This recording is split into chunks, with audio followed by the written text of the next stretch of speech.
Tak ada hubungannya kebahagiaan dengan pangkat dan jabatan. Tanya Pak Gubernur, teman-teman dia yang pejabat-pejabat di Jakarta yang tak taat kepada Allah tak bahagia. Harus minum obat tidur untuk tidur. Rumahnya besar, kehidupannya sempit. Tapi orang beriman, sempit rumahnya, lapang kehidupannya. Ya, apa yang kita cari di dunia ini sebetulnya, Pak?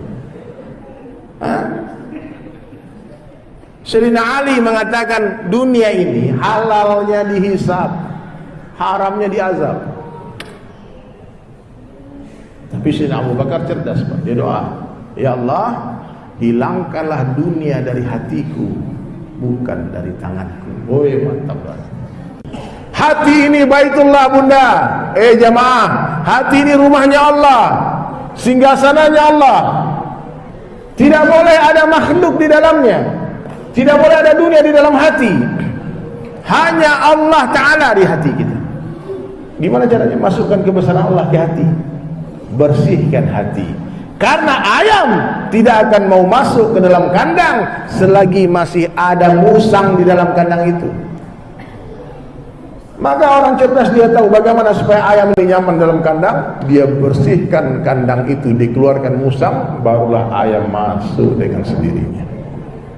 Ya, keluarkan dunia dari hati. Hei, keluarkan suami dari hati, keluarkan istri dari hati, keluarkan anak dari hati, keluarkan pangkat dan jabatan dari hati, keluarkan mobil dari hati. Hati ini kecil tapi mobil masuk ke dalamnya. Maka orang beriman, Pak, datangnya dunia tak mengembirakan hatinya, hilangnya dunia tak menjadikan hatinya. Tak terkesan dengan dunia, itu orang beriman.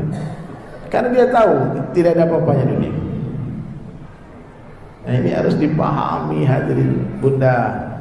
Kalau itu sudah masuk dalam hati, oh memang benar. Hati harus bersih. Di dalam sumur yang ada bangkainya, di dalam sumur ada bangkai tikusnya. Kita telepon air isi ulang 100 tangki. Ini air saya kotor nih, bau busuk. Kita masukkan air bersih, tapi bangkai tak dikeluarkan. Sampai kapanpun itu tetap najis saja. Maka kuras habis, keluarkan semua kotoran dari dalam sumur. Bangkai-bangkai tadi baru ganti dengan air bersih. Paham, Pak? Nah, makanya kita perlu sekali-sekali meninggalkan dunia kita. Ya, nanti sama Pak Gubernur, sama semua orang tua kita pergilah kemana, ke masjid. Nah, belajar mati sebelum mati. Belajar meninggalkan dunia sebelum meninggal dunia.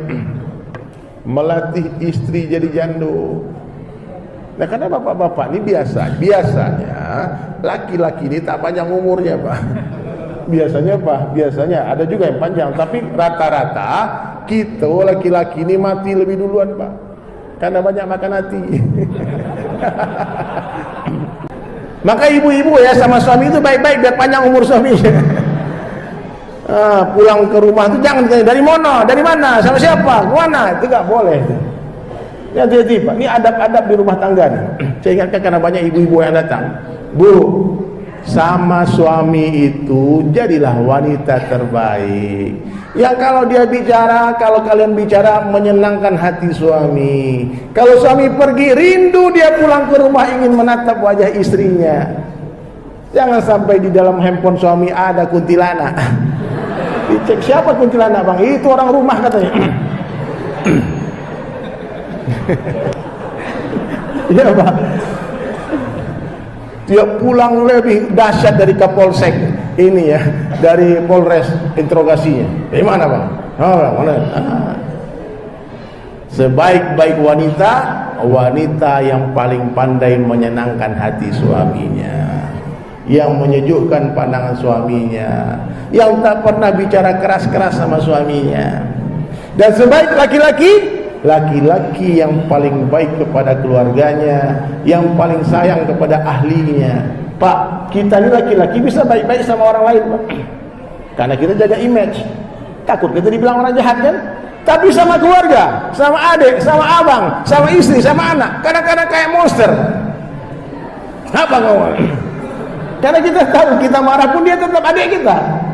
Ya, dia gak mungkin lari. Ini anak tetap anakku, tetap istriku. Tapi ternyata kata Nabi SAW, sebaik-baik laki-laki adalah laki-laki yang paling baik kepada istrinya. Maka bapak kalau pulang ke rumah, Pak, panggillah istri itu dengan panggilan kesayangan, seperti Nabi memanggil istri beliau, ya Humaira, hai yang pipi kemerah-merahan. Tapi istriku hitam, Pak, gimana? Kalau istrimu hitam, jangan dipanggil Hajar Aswad. Panggil brownies, coklat, itu manggilnya. Itu ya, Pak. Mak hitam sini kamu, jangan marah dia nanti. Iya, Pak. Oh, udah tua malu manggil istri sayang. Enggak usah malu. Ini saya dengar cerita, ada kakek-kakek umur 80 tahun, Pak. Istri 75 tahun, tapi setiap memanggil istrinya sayang. Takjub orang-orang, Pak. Ini kayak gimana ceritanya kok panggil sayang terus sama istri? Jangan keras-keras. Aku lupa namanya katanya. Ternyata lupa nama istri. La ilaha illallah.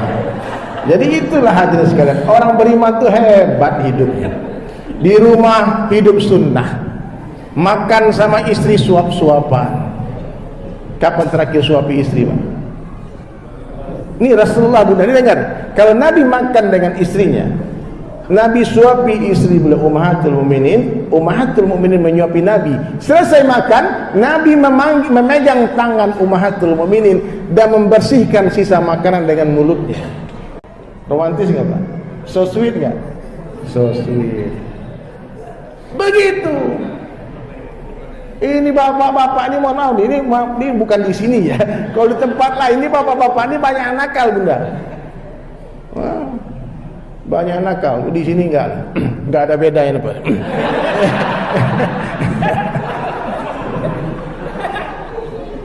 Ada cerita nih Pak Gubernur. Ini bapak ini karena mungkin sudah panik di rumah, istri marah-marah terus, akhirnya nekat diam-diam buka cabang, Pak. Dia buka cabang diam-diam. Hati-hati, Bu. Bu, kalau bapak itu, suami ibu, kalau sudah simpan-simpan handphone, ada passwordnya, susah dibuka. Kalau ke kamar mandi dia bawa handphonenya, kalau tidur disimpan di bawah bantal, itu udah tanda-tanda tuh. Itu hati-hati, itu waspadalah. Tapi bapak-bapak memang idenya banyak. Jadi 02 ini ditulis nama Kapolda. Kapolda.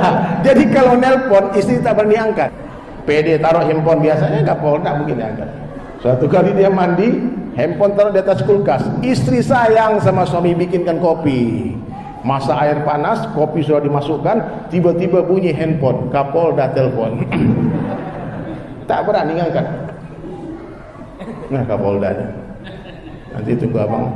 Ternyata bunyi lagi handphone tadi. Dalam hati istrinya ini, kalau 3 kali dia telepon lagi, aku angkat. Benar nelpon lagi 3 kali, pas diangkat, sayang kok lama kali ngangkat. Dia bilang kurang ajar rupanya, dibilang. Ditipu aku, bilang Kapolda. Langsung handphone mahal itu, iPhone 14 masuk ke kopi panas tuh. Kurang ajar katanya, tipu rupanya. Dia nih abang nih pede banget keluar kamar mandi. Sayang, lihat handphoneku enggak?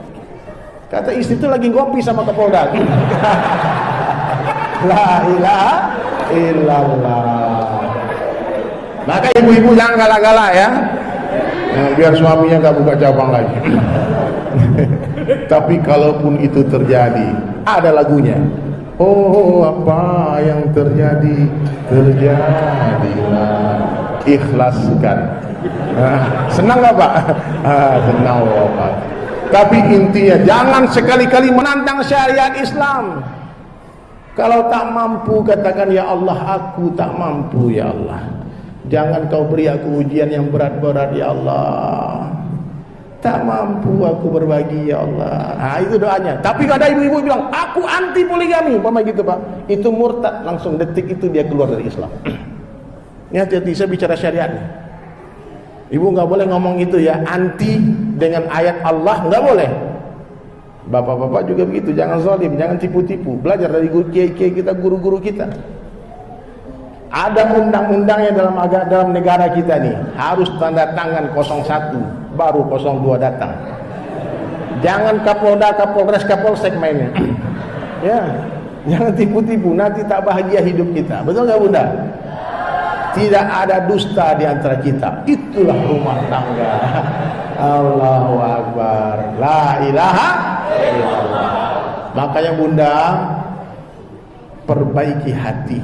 Karena wanita ini semakin tua, semakin cantik ruhnya. Ruhaniat wanita ini semakin tua makin cantik, Pak. Kalau jasadnya, mohon maaf ya, nggak bisa ditoleransi, Pak. Ini gravitasi bumi soalnya, Pak. Kendor sana, kendor sini, keripur sana, keripur sini, nggak bisa ditahan. Makanya laki-laki yang saleh, dia memandang istrinya bukan jasadnya, dia pandang ruhnya. Karena hakikat cinta itu nanti di surga, bukan di dunia.